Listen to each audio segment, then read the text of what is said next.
C'est bon là, au bout d'une heure, personne s'ennuie? Parce que moi, si, assis sur un siège comme ça, je m'ennuie.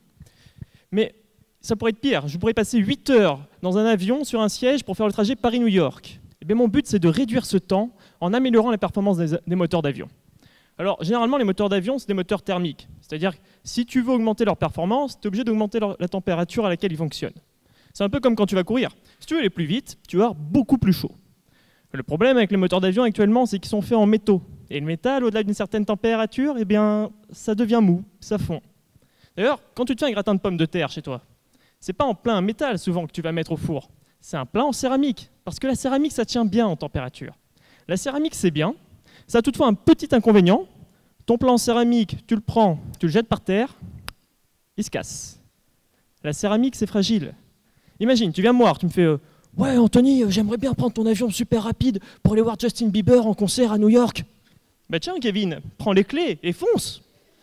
Et là, au moment du décollage, tu as un pigeon qui s'encastre dans le moteur. Alors, outre le fait qu'il ne reste plus rien du pigeon, le moteur est cassé. Le moteur est en céramique, ça ne tient pas face au choc. Et toi, pendant ce temps-là, tu loupes le concert de Justin. Et ça, c'est une tragédie que je veux éviter. Pour ça, il faut concevoir un matériau céramique qui résiste au choc avec un pigeon. Et comment on fait? Eh bien, en l'architecture. Je m'explique. Je travaille sur des fibres en carbure de silicium. Tout ce que tu dois retenir là-dedans, c'est que le carbure de silicium, c'est un matériau céramique aussi dur que le diamant. Alors, c'est sous forme de fibres. Donc, c'est comme de la laine.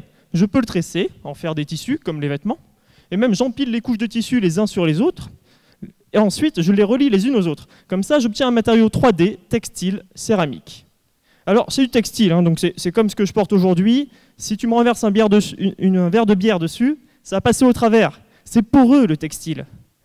Et mon objectif là-dedans, ça va être de remplir les porosités qu'il y a dans ce matériau textile, de combler l'espace vide entre les fibres. Et pour ça, je vais envoyer un gaz. L'avantage du gaz, c'est que lui, il va diffuser partout, dans toutes les plus petites porosités de mon matériau textile, il va y aller. Et ensuite, j'augmente la température. Alors, pour le textile, je peux monter à 1500 degrés. Il s'en fout, il est céramique, donc lui, il va tenir en température. Par contre, le gaz, c'est différent. Le gaz à haute température, il va réagir chimiquement.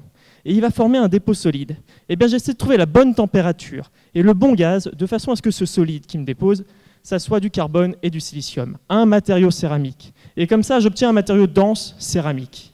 Et maintenant, quand j'ai Gérard, le pigeon, qui vient s'engouffrer dans l'avion, eh bien, il y a une petite fissure qui va se propager, mais elle va vite être arrêtée par les fibres. Alors qu'avant, il n'y avait rien pour l'arrêter. Et toi, tu arrives à temps au concert de Justin. Et je suis soulagé. Merci.